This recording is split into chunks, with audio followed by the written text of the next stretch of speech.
Үндэсний тодорхойлсон хувь нэмрийг хэрэгжүүлэх техникийн болон тогтолцооны чадварыг бэхжүүлэх, уур амьсгалын өөрчлөлтийг орон нутгийн хөгжлийн төлөвлөлтөнд тусгах нь төслийг 2023-аас 2025 оны хооронд амжилттай хэрэгжүүллээ. Enhancing adaptation and readiness capacity to address climate change is vital for our member country. To this end, the Global Green Growth Institute, in collaboration with the Ministry of Environment and Climate Change, successfully implemented a 3-year Green Climate Fund readiness project which aims at strengthening institutional and technical capacity to support the implementation of Mongolia National Development Contribution. We're also aiming to integrate climate change consideration into subnational development planning.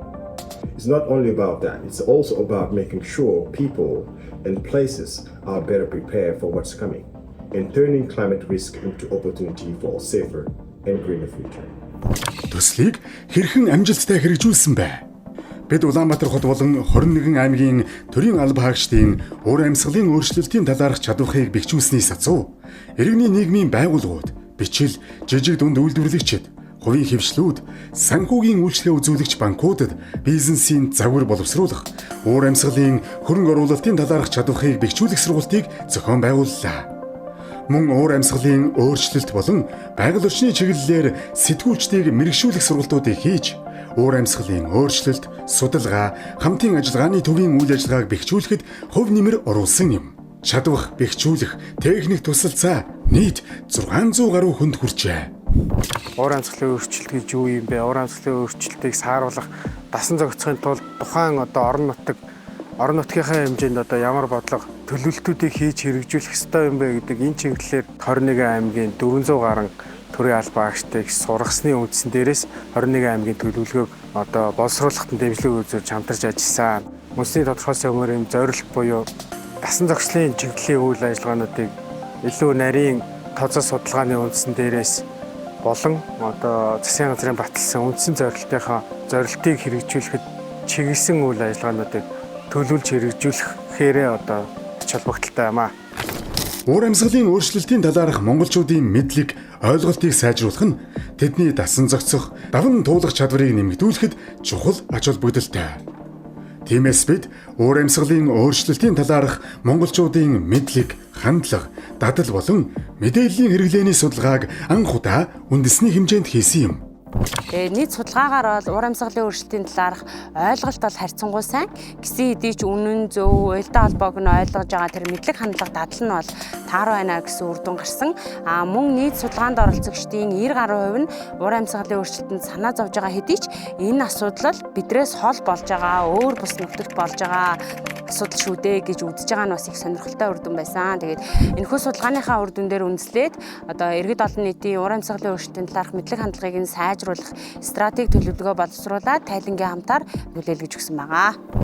Мөн төслийн хүрээнд уур амьсгалын өөрчлөлт, хүний эрүүл мэнд, хүнсний аюулгүй байдал, шим тэжээлд хэрхэн нөлөөлж буйг судалснаас гадна уур амьсгалын өөрчлөлтийн үеийн эрүүл мэндийн салбарын бэлэн байдал, хариу арга хэмжээний чадварыг үнэлж, тайланг эрүүл мэндийн яамд хүлээлгэн өглөө. Үр дүн бол бүс нутаг бүрээр харилцан адилгүй гарсан. Тухайлбал говийн бүс нутагт температур нэмэгдэхэд зүрх судасны өвчлөлийн эрсдэл огцом нэмэгдэж байгаа бол баруун бүс нутагт эсрэгээр температур огцом буурахад эрсдэл нэмэгдэж байгаа.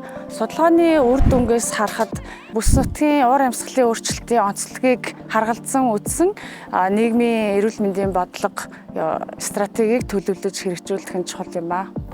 Хоёр судалгааны ажлыг хийсэн. Энэ бол эрүүл мэндийн салбарт нэн шаардлагатай судалгааны ажлууд байсан. Энэ судалгаануудын үр дүнд болохоор уур амьсгалын өөрчлөлт нийгмийн эрүүл мэндийн бэлэн байдлын төлөвлөгөө гэдэг ийм төлөвлөгөөний төсөл гараад эрүүл мэндийн яамд төрүүлсэн байгаа. Мөн энэ төсөл дээр орсон агуулгууд болохоор үндэсний тодорхойлсон хувь нэмэр буюу Парисын хэлтсээрийн өмнө манай улсын засгийн газрын хүлээсэн үүргээ төлөвлөхөд зарим ажлууд нь бол 3.0 гэх шинэ боловсруулж байгаа төлөвлөгөөнд тусгагдсан байгаа. Ингэснээр бид нар эрүүл мэндийн салбар Монгол улсын засгийн газрын зорилтыг биелүүлэхэд өндөр хувь нэмрээ оруулах боломж нэгцэн гэсэн. Уур амьсгалын өөрчлөлтийг сааруулахад эрчим хүчний салбарын үүрэг оролцоо их билээ. Сэргээгдэх эрчим хүчийг хөгжүүлэх нь Монгол улсын засгийн газрын нэг том зорилт бөгөөд Төслийн хүрээнд бид Өвөр хангай, Дунд говь аймагуудад тухайлсан цэгүүдийн салхины нөөцийг тодорхойллоо. I'm pleased to mark the successful completion of our multi-year readiness project, funded by the Green Climate Fund and implemented by GGGI in Mongolia. Through this project, we strengthened national capacity, supported Mongolia's NDC targets under the Paris Agreement, and developed 14 provincial climate change action plans endorsed by the local government. We also submitted 2 project concept notes with pre-feasibility studies aligned with Mongolia's climate priorities. A heartfelt thank you to the Green Climate Fund for making this possible, to the government of Mongolia for its leadership, and to all our partners for your dedication and collaboration. We are proud of what we've achieved and excited about what comes next.